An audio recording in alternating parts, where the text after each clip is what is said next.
These families have escaped the fighting in southern Afghanistan, only to find more misery. They're stranded in this camp on the outskirts of Kabul. There's little help and little hope.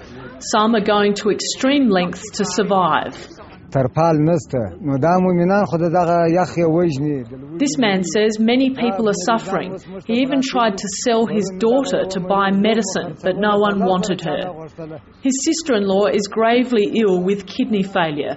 She's one of 12 people living in this mud hut. Aid workers say the sense of despair hasn't been so deep since the time of the Taliban. People are desperate for assistance. They will support anything that will provide them security and a bit of a hope. I think, unfortunately, on that front, we are failing. Last week, more than 600 foreigners working for the United Nations were evacuated from Afghanistan because of deteriorating security. The UN says they'll be back and it won't stop the delivery of emergency aid. But help isn't reaching many trapped in the most dangerous parts of the country.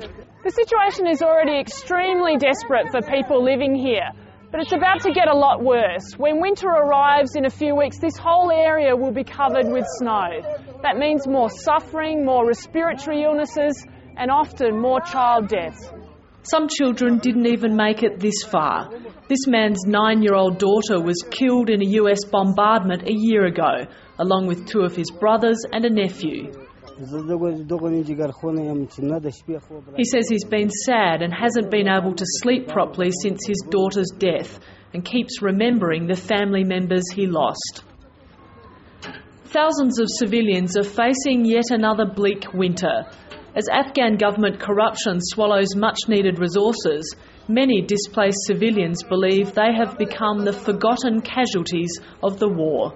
Sally Sara, ABC News, Kabul.